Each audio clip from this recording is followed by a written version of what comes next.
happens. That one is aging.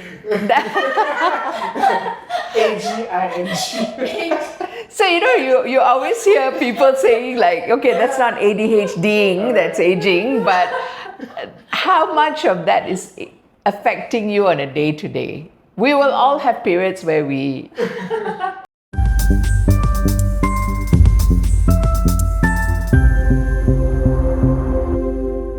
This podcast shares personal stories and professional insights, but it's not a substitute for medical advice or therapy. If you're looking for support, do speak to someone qualified and trained in child development or special needs care. You'll find the full disclaimer on the screen and in the show note. Hi, welcome everyone. Today we are in the consultation room of Dr. Rajini, who is a developmental pediatrician consultant at ParkCity Medical Centre. And we are here to talk to Doctor about this topic called ASD and ADHD. So there's a lot of D here, but make sure you... and plus a very good doctor, another D. Right? So I'm Kevin, I'm the co-host for the episode, and together with me we have Carmen as well. Hello. Yeah. Yep. So I know that there is a saying that something like, based on my personal understanding, that a child who is on the spectrum, there's a likelihood or higher chances that also co-develop of ADHD, which is Attention Deficit Hyperactivity Disorder. So we want to support more parents and caregivers to know more about this, and therefore we have Dr. Rajini here. And Doctor, again, thank you for your time. Maybe I would first invite you to share with us, like, many parents are surprised to learn that their child can have both ASD and ADHD at the same time. Can you share with us, like, how common is these, like, co-occurrence? Okay, so if you look at research, research quotes anything between 50 to 75% of children with Autism Spectrum Disorder having ADHD, as we call it, a comorbidity, meaning it coexists, which is not unusual. A lot of neurodevelopmental disorders overlap with each other in terms of symptoms. So if you look at, I know we're talking about ADHD, but I also want to talk about other coexisting neurodevelopmental disorders like dyslexia, dyspraxia or developmental coordination disorder, dyscalculia, all the dysts are also associated with autism spectrum or ADHD or everything together. So parents think of it as you only have one diagnosis, but that's not necessarily true. Sometimes we don't talk about comorbidities at the initial diagnostic process because, one, it may be too much for parents to take, and sometimes we address the main issues. However, in most situations, coexisting comorbidities like ADHD may become more apparent as the child gets older. And as we deal with improving their social interaction, their social responsiveness, then we start to see the other comorbidities like attention deficit, impulsivity, etc. coming in. Yeah. What are the similarities and difference between autism and ADHD? Because some parents can, they thought that it's ASD and ADHD, they can interuse it, or they got confused. So maybe you can share a little bit. So when we talk about ASD, the core components, if we look at it, are the lack of social responsiveness or social reciprocity, we call it, or interaction, right? How they respond to people socially in a social context. They have difficulties with communication. They have different ways of playing, and this is also partly influenced by their repetitive behaviors or their interests, which may be very restricted. And then they may also be very rigid on how they think, how they play, how they communicate even. And they also have, and this part probably overlaps a lot in terms of sensory processing, right? And if you look at ASD and ADHD, sensory processing disorders overlap between the two. If you look at ADHD, what are the core symptoms? They have attention problems, easily distractible, and that's part of the attention problems. The third one would be they may be very impulsive, right? They lack the inhibitions or the filters that stop them doing things. They may be more fidgety, restless, needing to move, not being able to settle down in one place. So that's under hyperactivity. And I know a lot of parents think of hyperactivity as they run around, they move about physically a lot, but some kids just move in that one place, and that's also hyperactivity because it interferes with what they're doing. And how they process sensory stimuli as well. Okay. So if you talk about attention, if we take attention, for example, as being an issue, so many parents say to me, oh, but my child with ASD also has attention problems. Correct? And a child with ADHD also has attention problems. How do you differentiate the two? Quite often with attention in ASD, it is driven inside the child or inside the adult.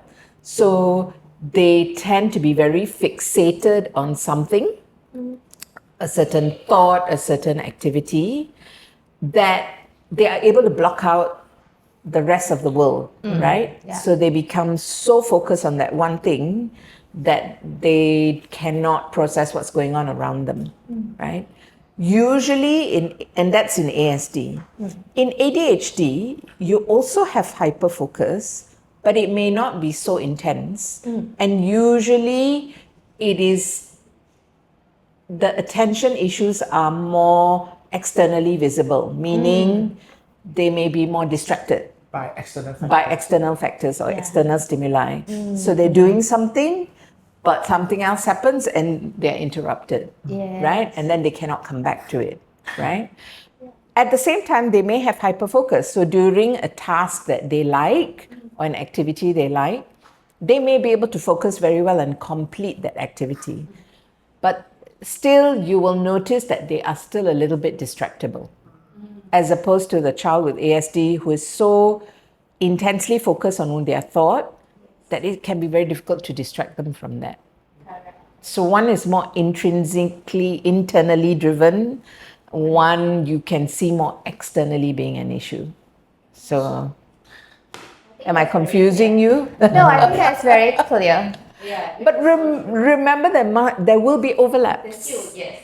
Okay, and in different settings, you may see different behaviors, right? So if I give the example of a child with ASD who loves football, who's obsessed with football players, a child with ADHD who is also very into football players, etc.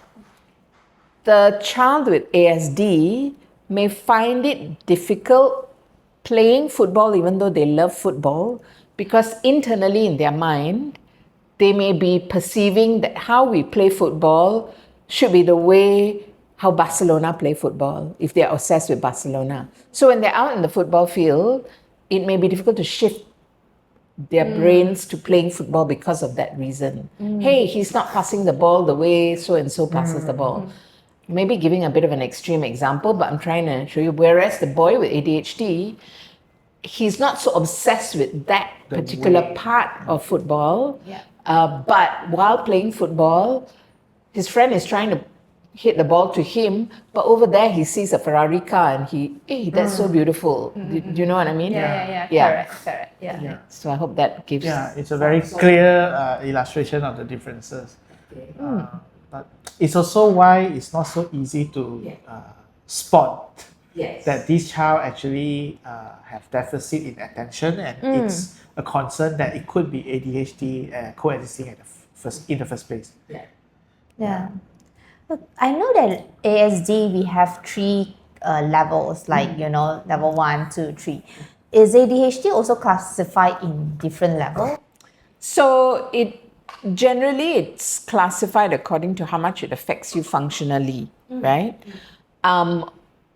There's no like in ASD we have levels according to how much support they need, right? So for example, a child who is able to function in mainstream but still needs a little bit more attention, we would say that might be a level 1. Or if they need more support, like they're in mainstream but they need a shadow teacher, or they are in a mainstream school which is very small group of kids, like maybe 6 or 8, maybe that child might be level 1 or 2. But if they need purely special ed, they may be level 2 or 3. Yeah. In ADHD, it's very difficult to classify like that. It's more how much it affects their day-to-day lifestyle. And yes, we use questionnaires that give us some sort of an idea where at what level is their attention problems, at what level is their hyperactivity, etc. So if you're using questionnaires that give you that idea, yes, you may be able to see whether it is at a moderately bad level or a severely bad level, or most of the questionnaires use terms like very elevated or above average, etc. Yeah. Because I also heard that like some parents say the doctor diagnosed with him in ADHD and mild autism. The combo combination of both. Some of the kids is actually more autism, more ASD and lesser in ADHD. Yeah. So it's actually can be any combination. It can be any way, and you also have to understand that the brain changes as a child is growing, right? So in some of those situations, the ADHD may have been more prominent, but we may not have seen the autistic features come into play. So if I give you an example, I have a boy, at a very young age, in school, the complaint was always, he can't sit still, he can't pay attention, he did the OT, but learning-wise, he was okay. He went to a primary school. Yes, we ended up giving him medication, but we didn't see his ASD symptoms until he went to primary school, because then we started to see his rigidity in terms of socializing, his communication. We started to see that he was, his perspective taking. Yeah, like very black and white. It's very black and white. Gray area, yeah, so that only started to come in when there were more social demands of him, right? Yeah. Because in kindergarten, you can just run around and play, yes, right? There's no, issues like not feeling sorry for someone doesn't come into play. Yeah. Yeah. I think because the kids has good language. Exactly. Yeah, right? Yeah. So that is where Yeah. parents will feel like as long as you can talk, you can communicate with friends. Friends ask you what's your name, how Higher level, higher it function. shouldn't be a problem. So what is I know that ASD, a lot of time we will be able to diagnose first, but in just now your example, the ASD actually diagnosed later. So ADHD, usually what is the timeline that we're looking at in terms of diagnosis? In terms of diagnosis, ADHD can present early. One of the earliest way is that you start to see attention being affected is through their development of language and maybe fine motor skills. So skills that require you to pay attention may be affected from very early on. So we have ADHD children whom we don't diagnose at 2.5, but they present with speech delay. And or speech and language delay. Remember that language is one of those things that requires your attention to be able to pick up naturally in a natural environment, right? But, or they may have fine motor issues together with the speech issues. And then as they get to 3, 4, once they get into the age where they are starting to need to be able to sit down to do things like play, not just play with a toy, but be able to play cooperatively with other children, that's when we start to see that their attention problems becoming more of a problem. Most of the time, I would not label a child with ADHD unless they fulfill the diagnostic criteria, which is also very stringent, right? They must have attention problems which are in more than one setting, not just kindergarten, but it should also be at home, in the playground. It's affecting how they function, how they socialize, etc. Sometimes impulsiveness. Now, it's normal for a toddler to be impulsive, but by the time they hit 4+, children should start to develop some reasoning skills. So if they don't get the sweets or chocolates that they wanted at 3 years old, they will throw a tantrum. But by 4, if they can talk, they should negotiate, or they should at least learn to wait, right? So if some of those skills are not developing, we will really start to think about it. Yeah. So the exact age depends on when we see it's impairing their function in more than one setting. Okay. So we talk about attention, impulsiveness. How about hyperactivity? Okay. So the common thing is the kid who runs around, they are hyper, they must have ADHD, right? But we also know in Autism Spectrum Disorder, if you have a lot of sensory issues, sensory processing difficulties, you will also be hyperactive. So hyperactivity is, yes, one of the symptoms, but sometimes we forget that hyperactivity is not just running around. Like I mentioned, it can be fidgeting, it can be the child who appears to be playing for a long time, but if you actually watch them, they're moving from one toy to another toy to another toy to another toy to another toy. And they look like they're playing quietly, but they actually cannot sustain attention and they're moving constantly. Or they cannot sit still and eat through a whole meal, things like that. So you have to see how the hyperactivity is affecting them. How about their sleep? Okay, so a lot of children with ADHD often have sleep problems, and this can actually start right from infancy. So that's sometimes also a clue, right? But sleep problems can start later. Now, a lot of times children with ADHD have difficulty falling asleep because their brains are just thinking about things and they just find it harder to settle down. And really, if you look at ADHD, it's a problem of self-regulation. You cannot regulate your impulses, you cannot regulate your emotions, you cannot regulate your activity level, you cannot regulate your attention, and hence that's why it affects things like sleep as well. Yeah. Thinking back how difficult it is that they overlap and it's it could have been the same, especially to parents and caregivers who are untrained.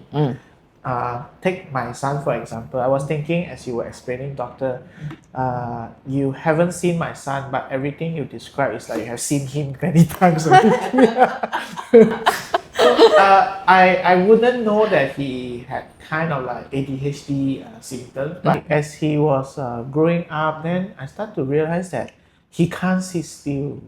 Not sometimes even he can sit still, his hands are always busy. He pick up this, a while only, he want another thing. And that eventually disrupt how he can learn, because during table tasks, for example, very fast he will change to something else. So then only I start to read about ADHD, and I start to think maybe he had ADHD. Yeah, so sleep problem also, not easy for him to fall asleep. So all these things are quite just there. And I was thinking, because we cannot say like properly diagnose ADHD when they were younger, right? So in between the age that the parents have observed some symptoms and concern, what are the things that we can do to help with that?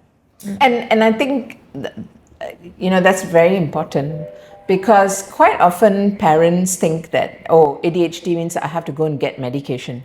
That seems to be the thinking out there right now, right? But actually, before we even talk about medication, we should look at lifestyle, right? So one of the things that we say is children must have enough sleep, they must have balanced nutrition, they must have good health, right? They must have regular outdoor exercise.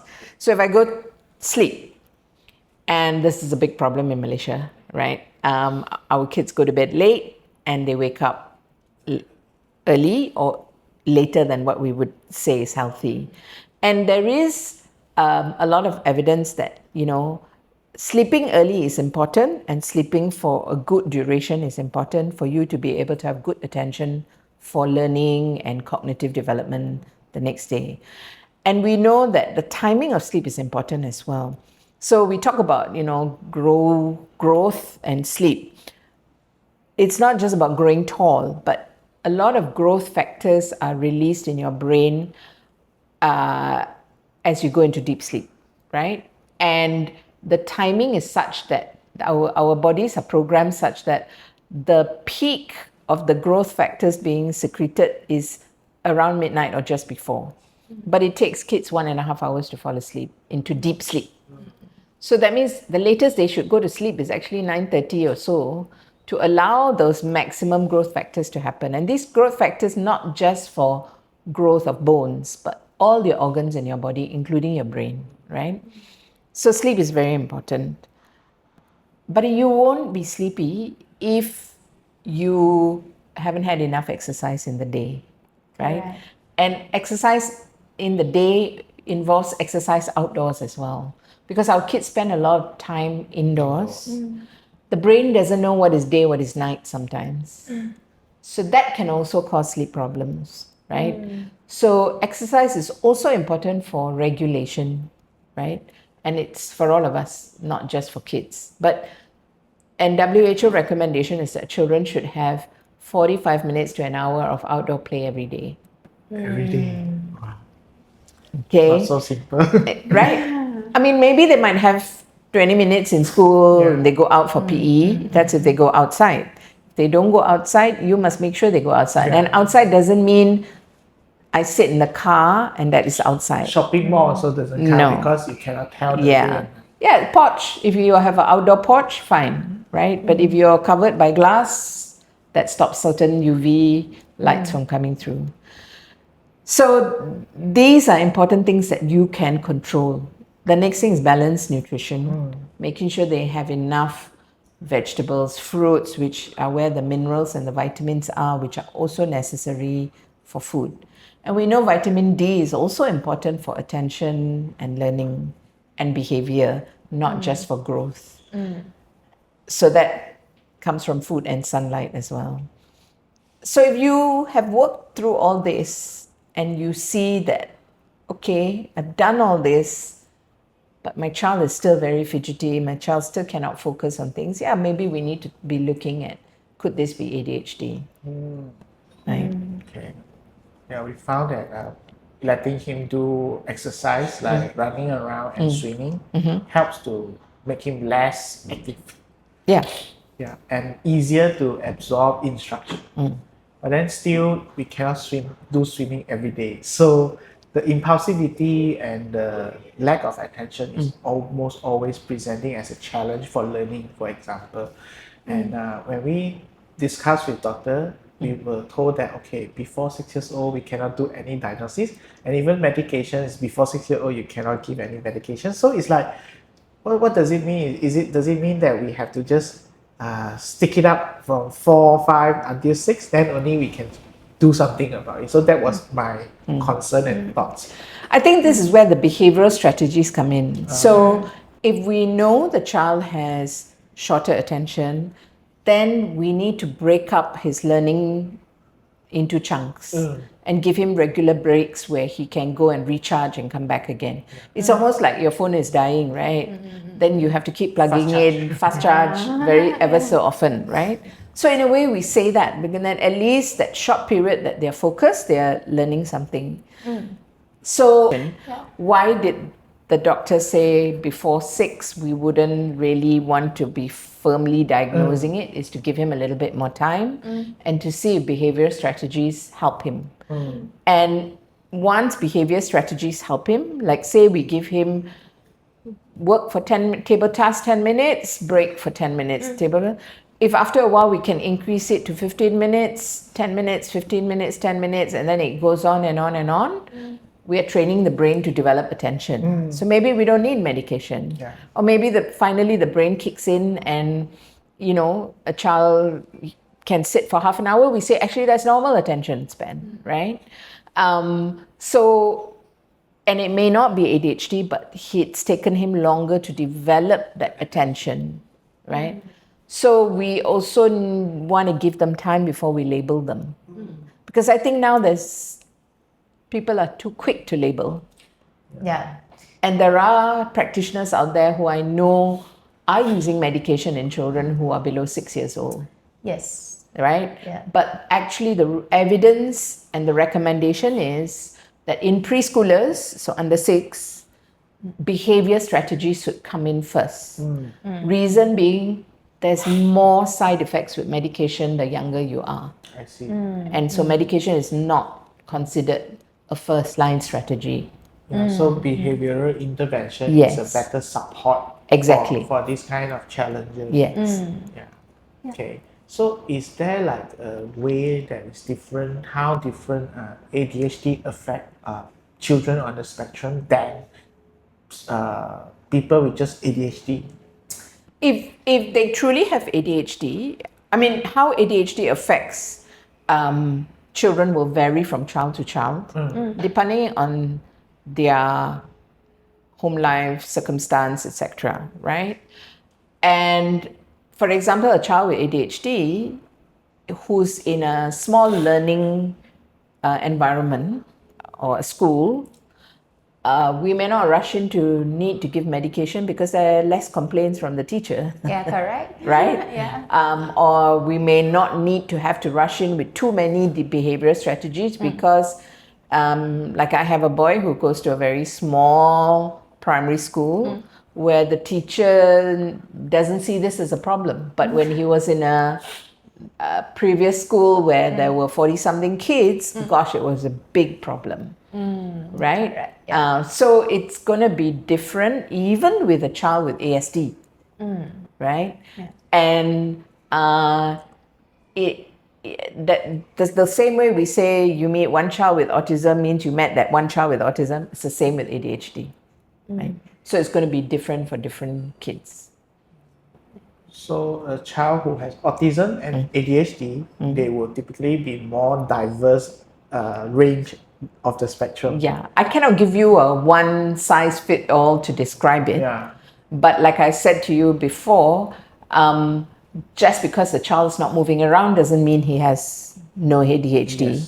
Yes. In the same way, with children with ASD, it doesn't mean if they're very active, they also have ADHD. So it's going to be different for different children.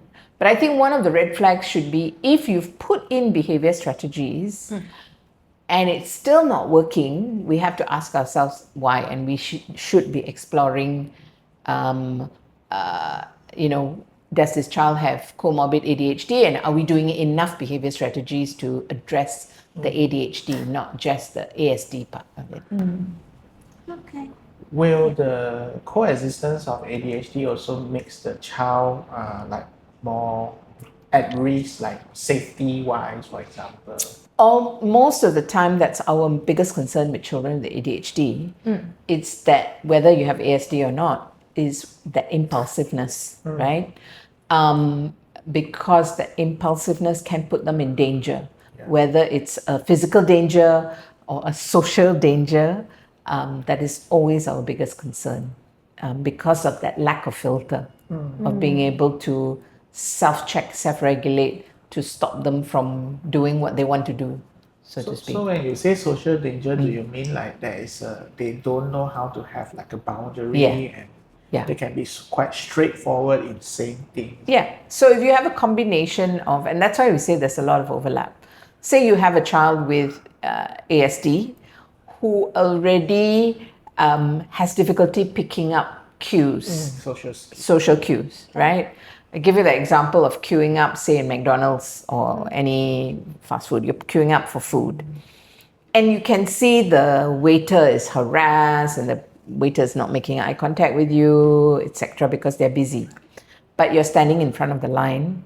So the child with ASD will say, I'm here, excuse me, I'm here, excuse me, I'm here. Yeah. Right? Yeah. And if he has got ADHD, that might be compounded even more so, that he cannot wait. And he may do something like shout or bang a table or something like that, right? Because he's like, hey, I'm saying I'm here. You taught me to say I'm here, excuse me, but that person is not giving me a response. The child with ADHD will very quickly escalate to hitting the table or doing something to get that attention. Then that might trigger them into, more of a problem situation where the person next door say, hey, can you calm down, or might anger someone. So that's a social danger. I see.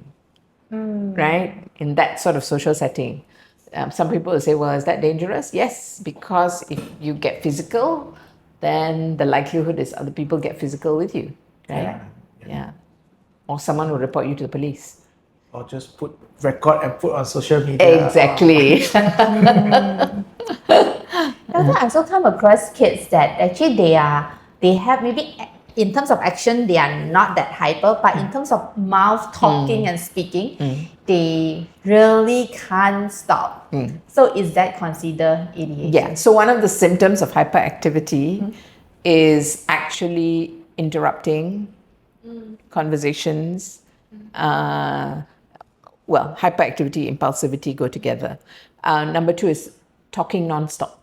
So we always say children with ADHD will sometimes be physically active before the age of 8. But then after the age of 8, we start to see the physical need to move becoming less, as in to leave their seat, but they start to maybe move their mouths more, or they start to move their fingers more, touching everything that's inside.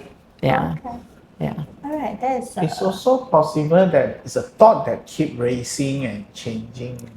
Yes, that the thoughts change. So that's what I was saying, like in ASD, sometimes the persistent thought is still there, but in ADHD, it's more like there's flight of ideas. Right? You move from this to that to the other very quickly. Yeah. Sometimes I say something, I always have different thoughts also. So sometimes I forget what I want to say. I think, okay, so That one is aging. AGING. So you always hear people saying like, okay, that's not ADHD, that's aging, but how much of that is affecting you on a day-to-day? We will all have periods where we have this, right? Yeah. Yeah. I think driving also can cause someone to where I want to turn. Yeah. So that one is affecting our safety and then also day-to-day activity. Yeah. But having ADHD also means there is a tendency of impulsive behavior. Eventually, when the person grow up, eventually it will also show up in how we spend money, use money, Exactly. and manage money. Yes. And also how we manage our emotions, road rage.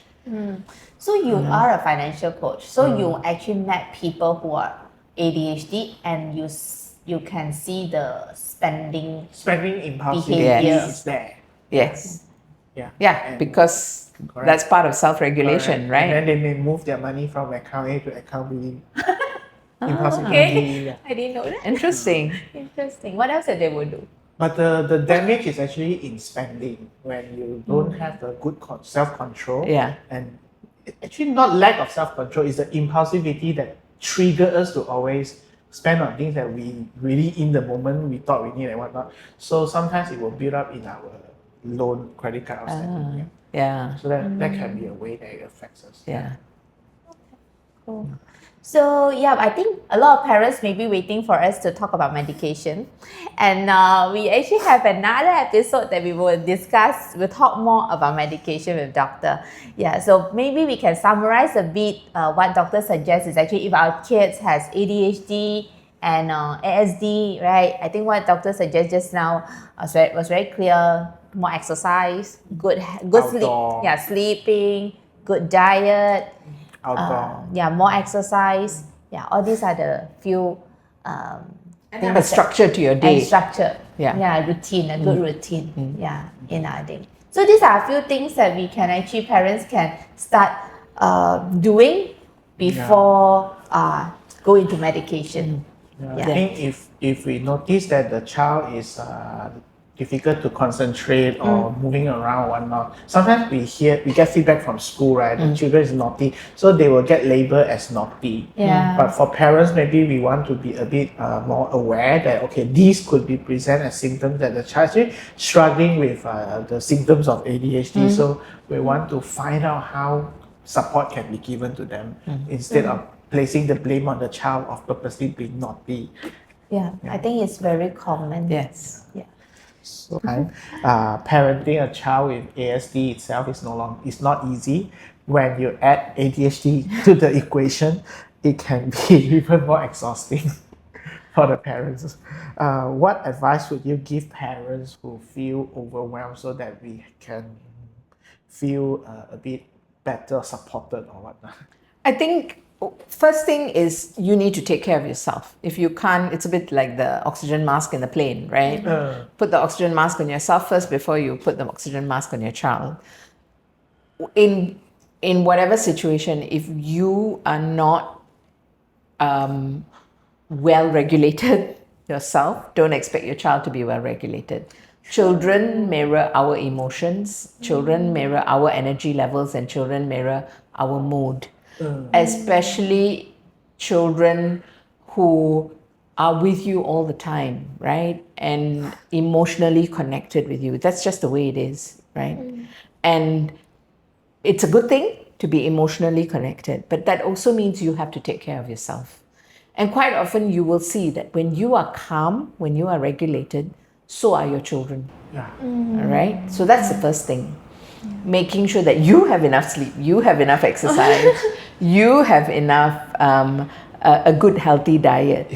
And sometimes when even your kids with special needs, you may not think that they notice, but they are watching what you eat. That's why some of them, they eat well in school because they watch what their kid friends are eating, but then at home they will just push the boundary a bit more, right? So they are watching and they are also noticing. But I think it's also important for parents to reach out to other parents, to learn from each other what strategies work. It's never going to be 100% the same, but sometimes it can help, right? Maybe swimming doesn't work for you every day, but maybe you might find doing something else that some other parent tried works for them, you know? So reaching out to other parents as well. But I think it's so important that parents make sure that they are mentally, physically well themselves. And get psychological help if you need to help you, because it can be very overwhelming. Because I also noticed that ADHD kids always have ADHD parents too. A lot of it is genetic. So parents also get easily angry, impulse and so that's how they actually also get sick. So the parents have to be calm. In the real world, yes. Yeah. In reality, it's never the true what happens, right? But sometimes when we lose it, but we show children how we recover from it, that's also a learning experience for them, right? I think it can be trained. Yeah. Take a deep breath. Yes. And only talk to them. Yes. Yeah. Or That's what I say, I'm going to my room, or I need to drink, I need to have a shower, give me 5 minutes, I need to calm down, Explain to them what you're doing. Don't just walk away. Yes. Okay, so that's all right. So with this episode, I think I'm grateful that Dr. you shared a lot of insights to help us to understand that having autism is not easy, but it also doesn't mean that it's end there. There could be a comorbidity of ADHD, who makes the child a little bit different, difficult to concentrate, and then also more hyperactivity and impulsivity. And spotting all these as early as is possible is actually very important for us to devise behavioral intervention to support the child before we get to medication. And when it comes to medication itself is a long, very a topic on its own, and that's why you do come back to the following week when we have the second episode with doctor sharing with us on medication to support ADHD children. And with that, thank you so much. Thank you again, doctor. We'll see you in the next episode.